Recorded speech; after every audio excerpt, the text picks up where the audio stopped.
Hey guys, one of our subscribers asked for a Guyanese pepper sauce recipe. So today we are going to fulfill that and we are going to be making Guyanese pepper sauce. 20 Scotch Bonnet or Wiri pepper, very hot. 1 big ripe mango cut and diced. 4 whole garlic peeled and all ready to go.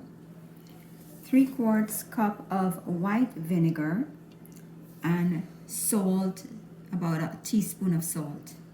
Okay.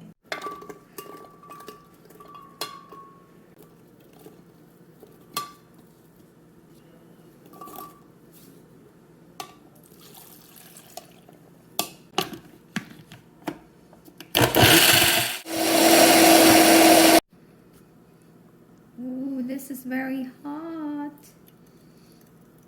There you go, guys. Guyanese pepper sauce. You want some nice fried fish now?